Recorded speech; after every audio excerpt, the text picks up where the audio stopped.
When Peter Pan goes on his adventures, there is no one better for him to go with than his best friend Tinkerbell.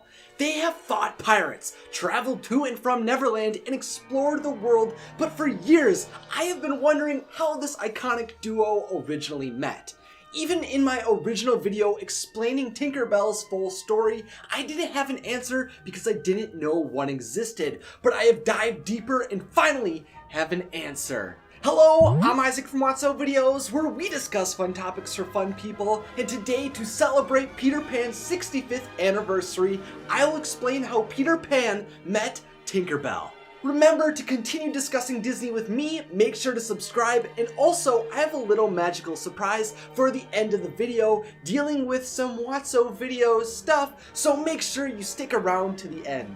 Although in the original story by J.M. Barrie, we do not learn of their first meeting, after decades of stories of Peter and Tink circling the globe, we have received many different tales depicting this iconic duo's first encounter.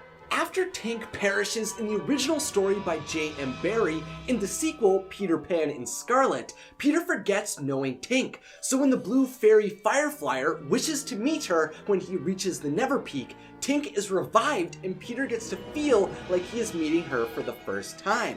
Oh, Isaac, but that's not when they first met. When did they originally meet?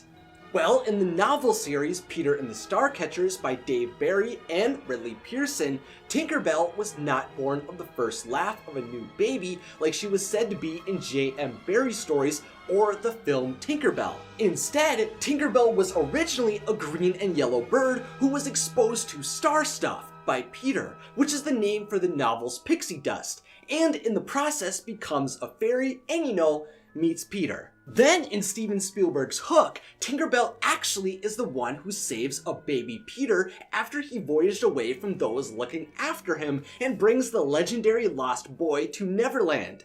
In this story, Peter never knew a world without Tinkerbell. In the most recent iteration of the origin story of Peter Pan, called Pan, while Peter is escaping the clutches of Blackbeard, he befriends one of the fairies. I wonder what her name was. Her name's Tinkerbell. Who had been waiting for Peter to voyage to Neverland and free the island. All of these first encounters are interesting in their own respect, but what about in Disney's version of the world? This was the one I had to search long and hard for. There's no information on their meeting in the 1953 film, no appearances by Peter in the Tinkerbell movies, and no discussion on the topic in Jake and the Neverland Pirates, but finally I discovered a book called Disney Fairies: The Trouble with Tink that had the answer.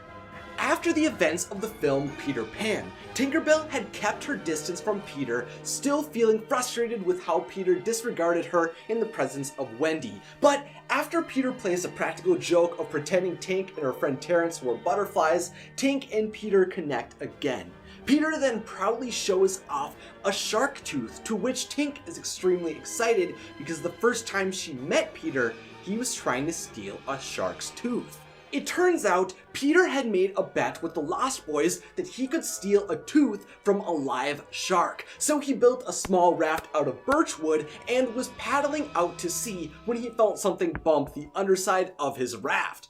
It turns out the shark was looking for his lunch, and when Peter conducted his plan to stun him with his oar, the big shark bit his little raft right in half. Peter was sinking fast and he thought it was the end until he heard a little jingling sound over his head. He looked up and there was Tinkerbell. She screamed at him, "Fly, silly boy," but at the time he didn't know how, so Tink taught him how right then and there.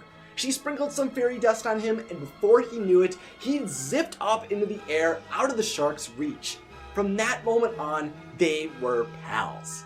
Regardless of whether you prefer Peter transforming Tink into a fairy, Peter meeting Tink on his quest to fulfill a prophecy, or Tink saving Peter from a killer shark, no matter what, these two friends would always have time for each other, whether it be catching shadows, battling pirates, or heading past the second star to the right.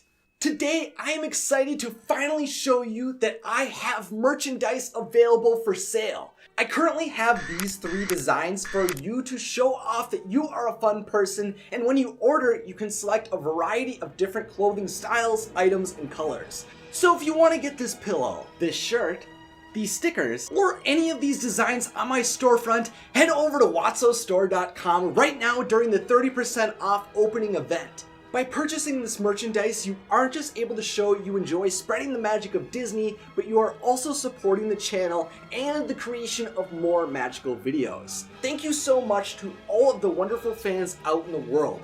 You are the reason Watso Videos was able to reach 200,000 subscribers over the weekend. Thanks for watching. Make sure to tweet at me when you get your merch from watsostore.com and have a magical day.